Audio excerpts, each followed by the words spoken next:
Hello दोस्तों, नमस्कार। Santoshi IAS में आप सभी का एक बार फिर स्वागत है। कल हमने राज्य स्तर में जितने भी क्वेश्चन बने हुए थे उनको देखा था। आज हम राष्ट्रीय जितने भी क्वेश्चन बने हुए हैं उनको देखेंगे। यहाँ पर ये वीडियो बहुत ही इंपॉर्टेंट है क्योंकि यहाँ से जो आपके पेपर में क्वेश्चन पूछा जाता आरओ में और उत्तर प्रदेश पीसीएस में फसलों के नाम जो रिसेंट में आए हुए थे तो वो यहाँ हमने ले लिया है, ठीक है, जो कि बहुत ही इम्पोर्टेंट है। जैसे पूसा पूसा 2002 ये सब मोदी जी ने लॉन्च किया था, तो ये आपका अभी बहुत इम्पोर्टेंट है, देख लीजिएगा। और संसदीय समितियां हैं, ठीक है, तो ये पूरी संसदीय समितियां, तो ये क्रोनिकल का ही आपका राष्ट्रीय थोड़ा सा हमने 110 नोट्स पे लिख दिया है ताकि आपको समझाने में आसानी रहे, ठीक है, आप अच्छी तरह से समझ जाएं, ठीक है।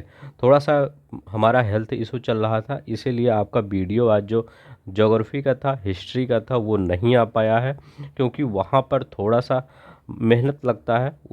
मेरा हेल्थ इशू इतना प्रॉब्लम था कि मैं वहाँ पर नहीं कर सकता था, ठीक है। तो चलते हैं, लेकिन हम कल परसों में आपका ज़रूर लाने की कोशिश करेंगे, ठीक है। तो चलते हैं, यहाँ पर देखते हैं पहला क्वेश्चन क्या रहा है। पहला क्वेश्चन क्या कह रहा है, लद्दाख में 5 नए जिलों का गठन किया गया है। केंद्रीय गृह मंत्री अमित शाह ने इसकी घोषणा की है कि कब घोषणा की, 26 अगस्त 2024 को, याद रखिएगा 26 अगस्त 2024 को। अभी उन्होंने कहा कि हम यहाँ पर 5 नए जिले गठन करेंगे, ठीक है। कौन कौन से 5 नए जिले गठन? जास्कर एक जिले का नाम होगा, द्रास जिले का नाम होगा, साम जिले का नाम होगा, जास्कर, द्रास, साम, नुब्रा नदी है, घाटी है, ठीक है, चांग यांग, ठीक है। तो चांग थांग है, यांग नहीं, चांग थांग, ठीक है। तो चांग थान, ये आपके जो 5 जिले होंगे नए गठित होंगे। वर्तमान में कितने लद्दाख में जिले हैं? वर्तमान में लेह और कारगिल नाम के 2 ही जिले हैं। अभी जब 26 अगस्त को ये घोषणा की गई है कि 5 नए जिले को गठन किया जाएगा, जास्कर, द्रास, साम, नुब्रा, चांगथांग। अब देखिए, 2019 में 370 हटने के बाद लद्दाख जम्मू कश्मीर से अलग हो गया। तो 2019 में ही तो 370 हटाया गया था। उस समय लद्दाख को यूटी बना दिया गया था और जम्मू कश्मीर को अलग यूटी बना दिया गया था, तो ठीक है, ये याद रखेंगे। चलते हैं ना, देखिए, कैबिनेट द्वारा विज्ञान धारा योजना को मंजूरी दी गई है, ठीक है। अब क्या, केंद्रीय मंत्रिमंडल ने विज्ञान और प्रौद्योगिकी मंत्रालय, मिनिस्ट्री ऑफ साइंस एंड जो टेक है, उसकी एक शाखा विज्ञान और प्रौद्योगिकी विभाग की एकीकृत कार्य क्षेत्र एक योजना है जिसको कहते हैं विज्ञान धारा, ठीक है, को जारी रखने की मंजूरी दे दी गई है। इसका उद्देश्य क्या होता है, सिर्फ इतना याद रखिएगा, विज्ञान और प्रौद्योगिकी नवाचार को मजबूत करना। तो यही पूछ सकता है, ministry of science and tech के द्वारा कौन सी योजना को पुनः जारी करने का मंजूरी दे दी गई है? तो विज्ञान धारा योजना जो है उसको जारी करने के लिए मंजूरी दे दी गई है, ठीक है। तो ये बहुत इंपॉर्टेंट नहीं है, उतना याद रख लीजिए सिर्फ, बस, ठीक है। अब देखते हैं यहाँ पर पहला राष्ट्रीय अंतरिक्ष दिवस, ये इम्पोर्टेंट है क्योंकि पहला मनाया गया है, इसीलिए ये इम्पोर्टेंट हो जाता है, ठीक है। 23 अगस्त 2024 को, याद रखिएगा कौन सा दिन है, 23 अगस्त 2024, ठीक है। इस दिन बहुत इम्पोर्टेंट दिन था हमारे देश के लिए, इसीलिए ये दिवस मनाया जाता है। भारत ने पहला राष्ट्रीय अंतरिक्ष दिवस मनाया। अगर आपसे मैं पूछूं, पहला राष्ट्रीय, राष्ट्रीय अंतर्राष्ट्रीय नहीं, पहला राष्ट्रीय अंतरिक्ष दिवस कब मनाया गया? 23 अगस्त 2024 को मनाया गया। इस दिन चंद्रयान 3 मिशन दक्षिणी ध्रुव पर उतरा था, इसीलिए मनाया जाता है। जो आपका चंद्रयान 3 था मिशन, वो दक्षिणी ध्रुव पर उतरा था। भारत एक पहला देश था जो दक्षिणी ध्रुव पर अपने मिशन को सफलतापूर्वक उतारा था। भारत का चंद्रमा पर रोवर उतारने वाला दुनिया का 4th देश है। अगर देखा जाए चंद्रमा पर रोवर कौन से नंबर का देश है, तो हम चौथे नंबर पे आते हैं, लेकिन अगर दक्षिणी ध्रुव पर बात करें तो हम पहले नंबर पे आते हैं। और जिस स्थान पर उतरा था ये, उसका मोदी जी ने नाम रखा था शिव शक्ति, याद रखेंगे। जिस स्थान पर, मतलब जैसे ये उतर रहा है ये, तो जहाँ पर ये उतरा था उसको नाम दिया गया था शिव शक्ति। तो कौन सा? शिव शक्ति नाम दिया गया था, यह याद रखिएगा। अंतर्राष्ट्रीय राष्ट्रीय अंतरिक्ष दिवस 2024 की थीम क्या थी, यही इम्पोर्टेंट है। पहले बताइए, 23 अगस्त 2024 को मनाया जाता है। पर दूसरा है थीम, चंद्रमा को छूते हुए चंद्रमा को छूते हुए जीवन को छूना, यही इसकी थीम थी। क्या इसकी थीम थी? बहुत ही इम्पोर्टेंट है। चंद्रमा को छूते हुए जीवन को छूना, भारत की अंतरिक्ष गाथा। भारत की अंतरिक्ष गाथा, यही थीम याद रख लीजिए और इसका डेट याद रख लीजिएगा, 23 अगस्त 2024 को मनाया जाता है। ठीक है, चंद्रमा को छूते हुए जीवन को छूना, भारत की अंतरिक्ष गाथा, यही 2024 की थीम है। ये बहुत इंपॉर्टेंट है, हो सकता है आपके पेपर में आ जाए क्योंकि पहली बार है। ठीक है, हमारे लिए गर्व की बात है। तो ये हो सकता है ये पेपर वाला एग्जामिनर दे दे आपके पेपर में। ठीक है, अब देखिए सभी कुछ अच्छे यहाँ पर करंट अफेयर है जितने भी हैं। ठीक है, जो वो भी चीज़ जितना भी आपके क्रॉनिकल में है वही है, इसमें कुछ अलग नहीं है। चेन्नई में समुद्री बचाव समन्वय केंद्र का उद्घाटन किया गया। उद्घाटन किसने किया था? रक्षा मंत्री राजनाथ सिंह ने किया था। MRCC, ठीक है, समुद्री बचाव समन्वय केंद्र का उद्घाटन। 2 नई तटरक्षक इकाइयों का भी चेन्नई में क्षेत्रीय समुद्री प्रदूषण प्रतिक्रिया RMPRC और पुडुचेरी में वायु तटरक्षक वायु एन्क्लेव CGAE का भी उद्घाटन वर्चुअल तरीके से किया गया था। किसके द्वारा? राजनाथ सिंह के द्वारा। ठीक है, उद्देश्य क्या था? IMRCC का उद्देश्य में संकट में जो फंसे थे नागरिक, जब फंसते हैं तो उनके मछुआरों को बचाव के लिए बेहतर समन्वय सुविधा प्रदान करना। ठीक है, इसीलिए MRCC की स्थापना की गई थी। अब देखिए ये तो हो गया। अब ये कि नया क्वेश्चन बना है कि पूछेगा कि किसके जन्म शताब्दी पर सिक्का जारी किया गया। तो करुणानिधि की जन्म शताब्दी, पूर्व मुख्यमंत्री थे। ठीक है, करुणानिधि, इनके जन्म कहाँ के? तमिलनाडु के थे। इनके जन्म शताब्दी पर 100 रुपये का सिक्का जारी किया गया। किसने जारी किया? राजनाथ सिंह ने ही जारी किया।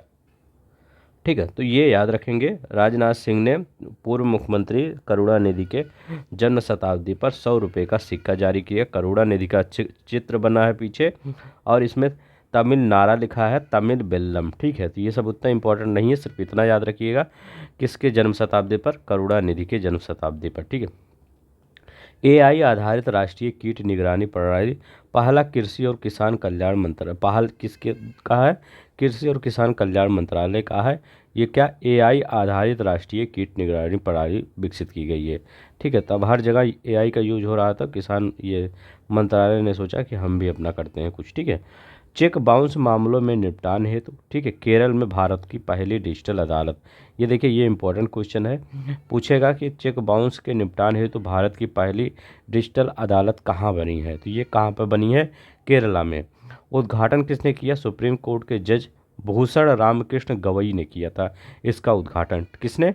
सुप्रीम कोर्ट के जस्टिस भूषण रामकृष्ण गवई ने किया था, कोल्लम में। ठीक है, याद रखिए कहाँ पर? कोल्लम में। यह पूरी तरह से ऑनलाइन होगा, ये मत सोचिएगा कहीं पर इसका हेड ऑफिस ये सब है, नहीं, ये पूरी तरह से वो ऑनलाइन होगा।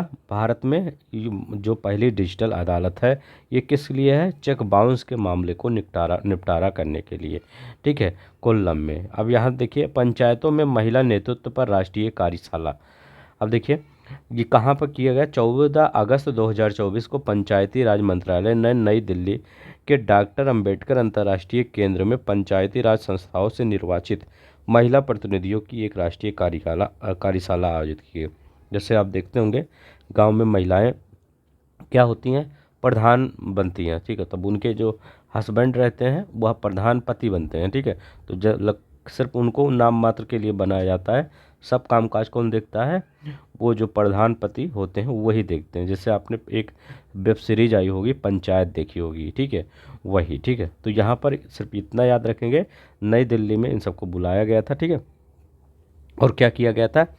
मतलब एक कार्यशाला आयोजित किया गया था, कहाँ पर? नई दिल्ली के डॉक्टर अंबेडकर अंतर्राष्ट्रीय केंद्र में। ठीक है, पंचायती राज संस्थाओं से जो निर्वाचित महिलाएं हैं उनकी कार्यशाला आयोजित की गई थी। ठीक है, अब देखते हैं। अब यहाँ मत सोचिएगा कि वो चले जाएंगे वहाँ पर भाग लेने, प्रधानपति नहीं, इन्हीं को जाना होगा क्योंकि ये गवर्नमेंट के द्वारा, अब वो गाँव में चाहे जो करें प्रधानपति ये पति, लेकिन यहाँ पर यही जाना है। ठीक है, अब देखिए लेमन ग्रास की खेती हेतु समझौता। ठीक है, अब देखिए यहाँ पर केंद्रीय औषधीय और सुगंध पौधे संस्थान CIMAP ने उड़ीसा की आदिवासी किसानों के बीच में जो लेमन ग्रास की खेती है करने के लिए भुवनेश्वर स्थित ब्रह्मांड सॉल्यूशन प्राइवेट लिमिटेड के साथ समझौता किया। तो सिर्फ इतना याद रखिएगा, लेमन ग्रास की खेती को करने के लिए किसके साथ? उड़ीसा के आदिवासियों के साथ करने के लिए समझौता किया गया है लेमन ग्रास की खेती, ठीक है, ये याद रखेंगे। ठीक है, नेक्स्ट देखते हैं। अब देखिए आप सब यहाँ पर अभी ये चल रहा है, जैसे ही आपका आय दृष्टि आ जाएगी उसको हम करवाएंगे, ठीक है। जो कभी काफ़ी लोग मैसेज कर रहे थे कि आय दृष्टि करवाएंगे कि नहीं, नहीं, आय दृष्टि जैसे ही आएगी हम उसको 2 फॉर्म में करवाएंगे, एमसीक्यू के फॉर्म में करवाएंगे और हैंड रिटन नोट्स के फॉर्म में करवाएंगे, ठीक है। तो आपका याद हो जाएगा आसानी से, पूरी तरह से मैं रटा दूंगा, टेंशन ना लीजिएगा, सिर्फ आप चैनल पर बने रहिएगा, ठीक है। और बेल आइकन दबा लीजिएगा ताकि मैं जब भी वीडियो डालूं आपको मिल जाए, ठीक है। आरबीआई द्वारा देवव्रत पात्रा की अध्यक्षता में एक समिति गठित की गई थी। अब देखिए ये समिति गठित क्यों की गई थी, क्योंकि जो आरबीआई द्वारा नियमित रूप से आंकड़े प्रस्तुत किए जाते हैं उनको सर्वोत्तम मानकों के रूप में व्यवस्थित करना है, इसीलिए ये मतलब देवव्रत पात्रा कौन है, डिप्टी गवर्नर है आरबीआई के, इन्हीं के द्वारा मतलब इन्हीं के अध्यक्षता में एक अध्यक्षता में एक समिति गठित की गई थी, ठीक है। तो ये याद रखिएगा, उतना इंपॉर्टेंट नहीं है, बस ये सबसे ज़्यादा इंपॉर्टेंट है, यहाँ से क्वेश्चन बनने का चांस है। प्रधानमंत्री द्वारा 109 नई फसलें किस्मों का अनावरण, मैं सभी ले लेता हूँ ताकि कोई आप कहे ना कि ये क्वेश्चन छूट गया है, ठीक है, नहीं तो सिर्फ इंपॉर्टेंट लेगा, लेकिन मैं सभी लेता हूँ, ठीक है। अब देखिए 109 नई किस्मों का अनावरण किया गया, विकसित किया गया आईसीएआर द्वारा, दिल्ली आईसीएआर द्वारा विकसित किया गया। 34 खेती फसल के लिए और 27 बागवानी जो फसल है इनके लिए और अन्य आलोक के लिए विकसित किया गया था। तो याद रखिएगा 34 खेती फसल के लिए, 27 बागवानी, ये नहीं इम्पोर्टेंट है, इम्पोर्टेंट ये है ये किस प्रकार की हैं, तो ये अधिक उच्च उपज देंगी, जलवायु अनुकूल होंगी, जैव सशक्त होंगी, ठीक है। अब देखते हैं सबसे ज़्यादा ये इम्पोर्टेंट है, पूछेगा पूजा 1801, पूसा याद रखिएगा, पूसा 1801 बहुत इंपॉर्टेंट है, पूसा 18 है, पूसा नहीं पूजा, ठीक है, पूजा, ठीक है, मैं सोचा पूजा पूसा ही है क्योंकि पूजा ये सही लिखा गया है, ठीक है। पूजा 1801 जो है ये आयरन और जिंक से भरपूर बाजरा की किस्म है, याद रखिएगा, ये आयरन और जिंक से भरपूर किसके बाजरा की किस्म है, पूजा 801, ठीक है, वो 1801, ठीक है। अब देखिए पूसा, यहाँ पर पूसा है, पूसा 2002 क्या है, बाजरा की किस्म है, 70 दिनों में पक जाती है, याद रखेंगे, बाजरा की किस्म है, 70 दिनों में पक जाती है और ये आयरन और जिंक से भरपूर है, 1801, ठीक है। गिरनार 6 कौन सी फसल है, उच्च तेल सामग्री वाली मूंगफली की किस्म है, याद रखिए गिरनार 6, गिरनार गुजरात में है, गुजरात में ही मूंगफली ज़्यादा होता है, ऐसा याद कर लीजिए, ये उच्च तेल सामग्री वाली मूंगफली की किस्म है।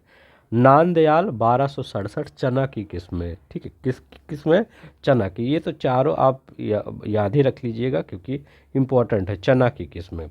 देखिए अब तटीय खनिज ट्रस्ट नियम 2024 केंद्र सरकार द्वारा उद्देश्य क्या था, पर्यावरण संरक्षण और सामुदायिक कल्याण सुनिश्चित करते हुए सतत अन्वेषण को बढ़ावा देना। तो ये नियम कब जारी किया, अब तटीय क्षेत्र खनिज ट्रस्ट नियम 2024, ये याद रखिएगा, 2000 मतलब अभी लाया गया। इसमें का मेन उद्देश्य क्या है कि पर्यावरण अनुकूल के तहत सभी का खनन करना, अन्वेषण करना, ठीक है। ये तो चलते हैं नेक्स्ट देखते हैं। अब यह देखिए संयुक्त संसदीय समिति का गठन, जेपीसी, आप नाम सुने होंगे बहुत बार कि जेपीसी समिति क्या होती है, ठीक है, जेपीसी। तो याद रखिएगा 9 अगस्त 2024 को वक्फ बोर्ड विधेयक 2024 जो आया था, अभी वक्फ बोर्ड विधेयक आया नहीं था, बहुत सुर्खियों में चल रहा था, उसके लिए जेपीसी समिति का गठन किया गया, ठीक है। जेपीसी मतलब संयुक्त संसदीय समिति, ठीक है। तो याद रखिएगा जेपीसी समिति का गठन किया गया। 31 इसमें सदस्य होते हैं, 21 लोकसभा के और 10 राज्यसभा के सदस्य हैं जो जेपीसी समिति का। भी यही क्वेश्चन पूछेगा कि आप किस मतलब विधेयक के लिए जेपीसी समिति का गठन किया गया, तो यही याद रखिएगा, वक्फ बोर्ड का जो विधेयक आया था, संशोधन विधेयक 2024, उसी के लिए जेपीसी समिति का गठन किया गया था। इसमें 31 सदस्य थे, 21 लोकसभा के थे और 10 राज्यसभा के सदस्य थे। विधेयक में वक्फ अधिनियम 1995 का नाम बदलकर एकीकृत प्रबंधन सशक्तिकरण दक्षता और विकास अधिनियम 1995 करने का प्रावधान है। ठीक है, इस विधेयक में, वक्फ बोर्ड के विधेयक में। ठीक है, डिजिटल शक्ति केंद्र का उद्घाटन 5 अगस्त 2024 को राष्ट्रीय महिला आयोग की जो अध्यक्ष है रेखा शर्मा ने क्या उद्घाटन किया, इसी का डिजिटल शक्ति केंद्र का उद्घाटन किया।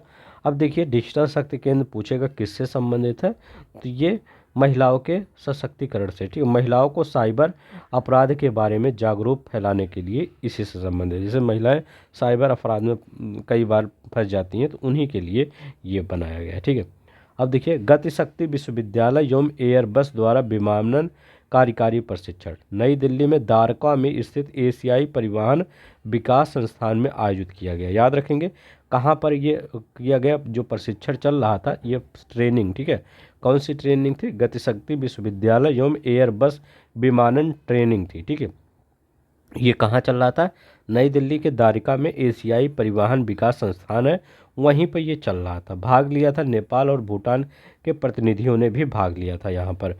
ठीक है, अब यहाँ पर एक और है, अंग परिवहन के लिए पहली बार दिशा निर्देश जारी किया गया है।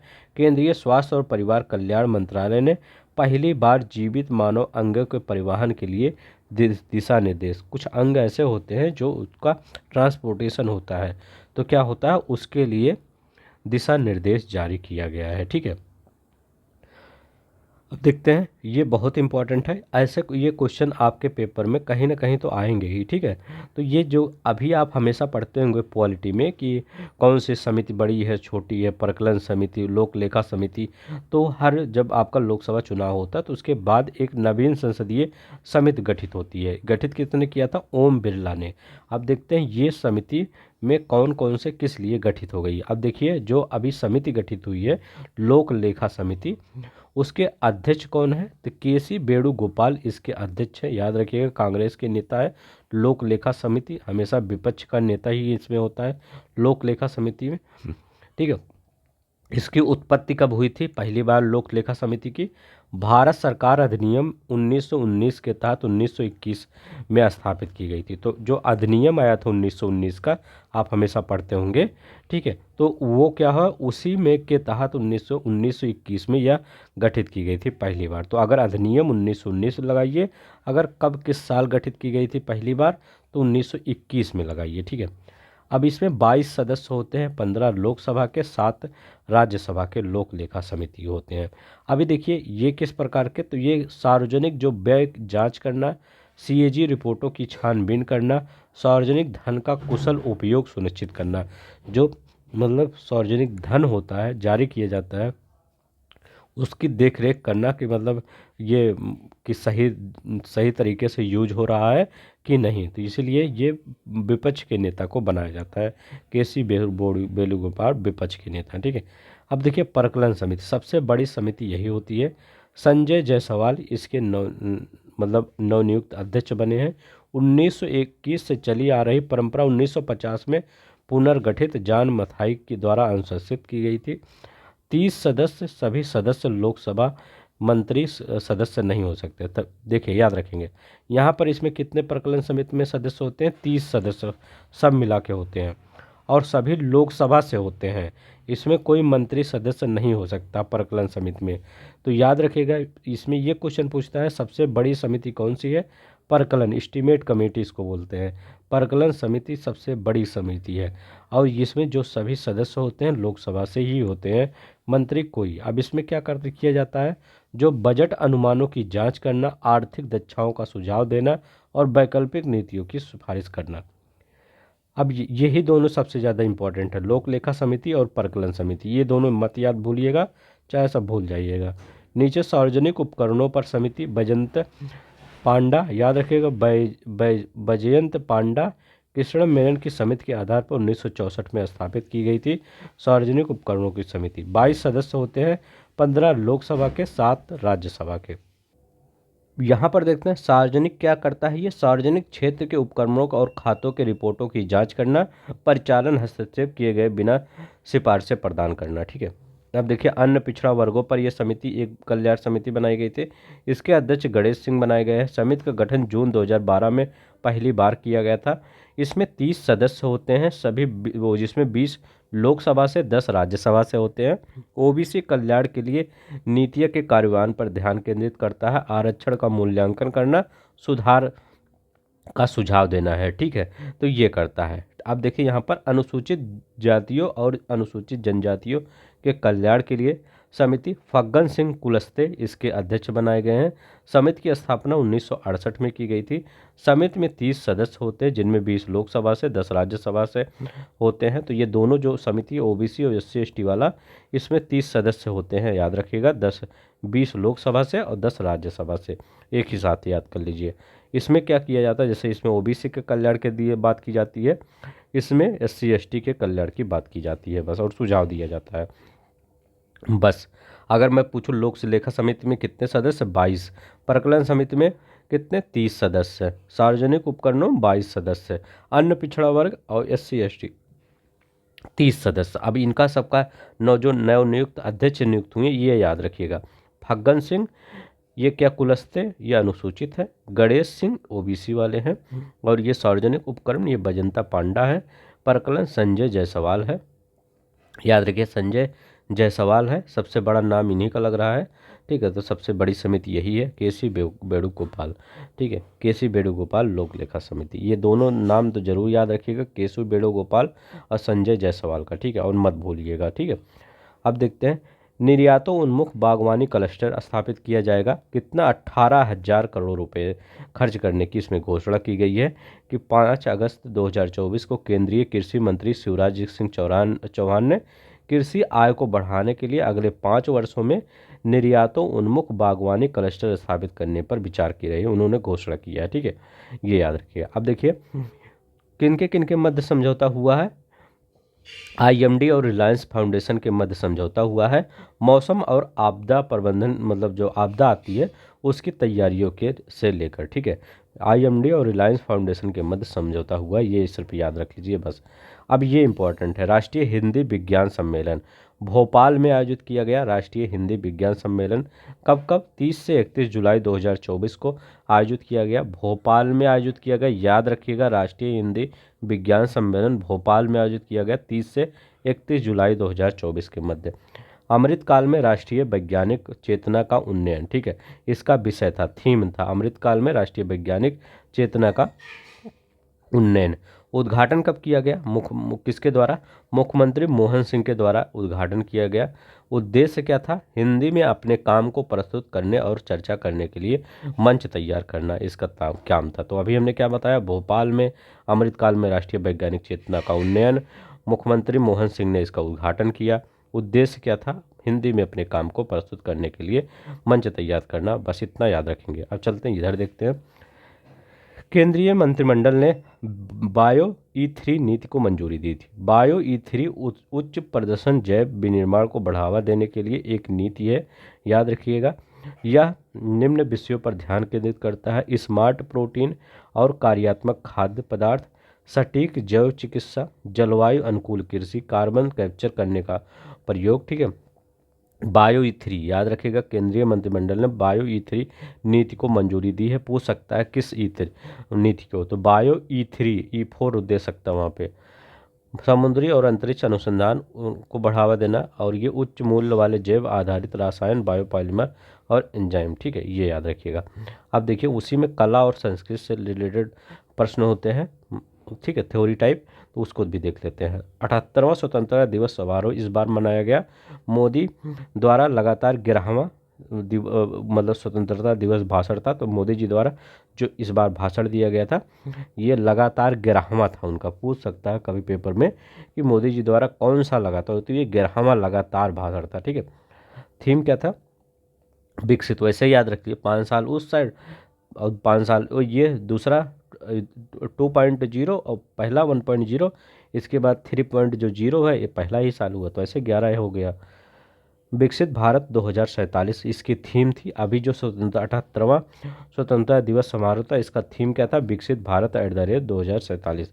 राष्ट्रीय संस्कृत कोष की स्थापना 28 नवंबर 1996 में की गई थी। ये क्यों चर्चा में आया? क्योंकि अभी केंद्रीय संस्कृत मंत्री ने इस एनसीएफ के बारे में, मतलब यही राष्ट्रीय संस्कृत कोष के बारे में विस्तृत जानकारी प्रदान की 19 जुलाई संसद में, 19 जुलाई 2024 को। उतना इम्पोर्टेंट नहीं है, वैसे ही देख लीजिएगा।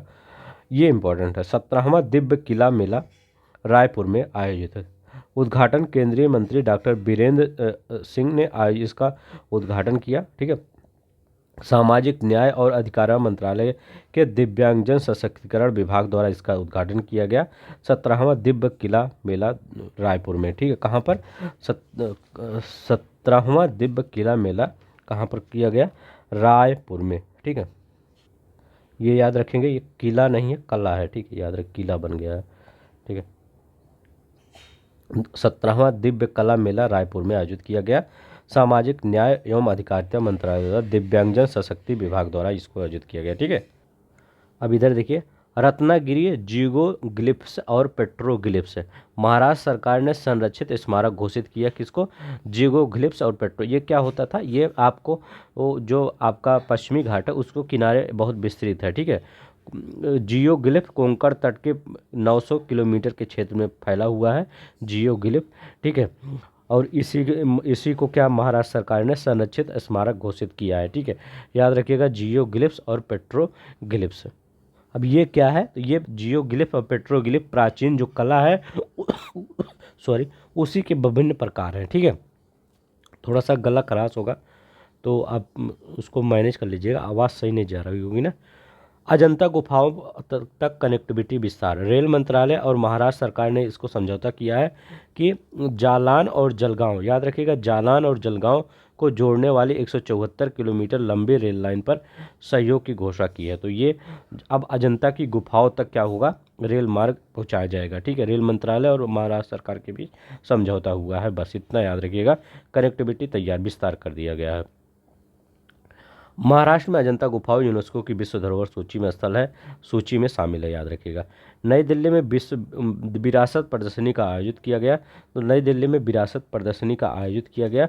कब किया गया? 3 से 16 अगस्त 2024 के मध्य इसका आयोजन किया गया। दिल्ली के जनपथ में, याद रखिएगा, दिल्ली के जनपथ में किया गया। कहाँ पर? विरासत प्रदर्शनी का आयोजन दिल्ली के जनपथ में विरासत प्रदर्शनी का आयोजन। ठीक है, याद रखिएगा, कहाँ आयोजन किया गया? दिल्ली के जनपद में विरासत प्रदर्शनी का आयोजन किया गया, बस इससे ज़्यादा नहीं कुछ। हुमायूं के मकबरे में विश्व धरोहर स्थल संग्रहालय। तो केंद्रीय संस्कृति और पर्यटन मंत्री गजेंद्र सिंह शेखावत ने हुमायूं के मकबरे में विश्व धरोहर स्थित संग्रहालय का उद्घाटन किया। तो कहाँ पर? उसी मकबरे में, एक मतलब मकबरा नहीं उनका, उसी मकबरे में जो नक्काशियाँ बनी है ये सब, उसी में विश्व धरोहर संग्रहालय का उद्घाटन किया। ठीक है। तो मतलब छोटा सा नहीं, मकबरा बहुत बड़ा है। ठीक है। तो केंद्रीय संस्कृति और पर्यटन मंत्री गजेंद्र सिंह शेखावत ने हुमायूं के मकबरे में विश्व धरोहर स्थल संग्रहालय का उद्घाटन किया। देखें, संस्कृत समझौता हुआ है 26 जुलाई 2024 को भारत मंडपम नई दिल्ली में। भारत और संयुक्त राज्य अमेरिका बीच संस्कृत संपत्ति समझौते पर हस्ताक्षर हुए हैं।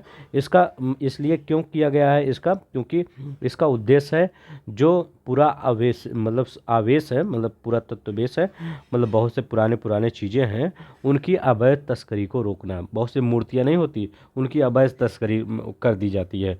तो भारत और संयुक्त राज्य अमेरिका के बीच ये इसीलिए समझौता हुआ है कि अवैध तस्करी को रोका जाए। याद रखिएगा, पूछेगा संस्कृत समझौता किसके किसके में बीच हुई है? भारत और अमेरिका के बीच। धनगर जनजाति, यह मध्य प्रदेश की जनजाति है, धनगर। पूछेगा कि धनगर जनजाति कहाँ की है? मध्य प्रदेश की है, बुल्ढाड़ा जिले में। ठीक है। खाम गांव में खाना बदोश जनजाति है। यह अपनी भेड़ बकरियों के लिए चारागाह गलियारा स्थापित करने की मांग कर रही है। कह रहे हैं कि हमारी भेड़ बकरियों के लिए चारागाह गलियारा स्थापित किया जाए, सरकार से मांग कर रहे हैं। ठीक है। धनगर जनजाति कहाँ की है? महाराष्ट्र की है, सुर्खियों में है, पूछ सकता है धनगर जनजाति कहाँ पर है? महाराष्ट्र की है। ठीक है। बस आज के लिए इतना ही था। ठीक है। कल अब आर्थिक आ जाएगा, अंतर्राष्ट्रीय आ जाएगा। ठीक है। अगर आपको पसंद आ रहा होगा तो प्लीज़ लाइक कर दीजिए, शेयर कर दीजिए, सब्सक्राइब कर दीजिए। जय हिंद, जय भारत।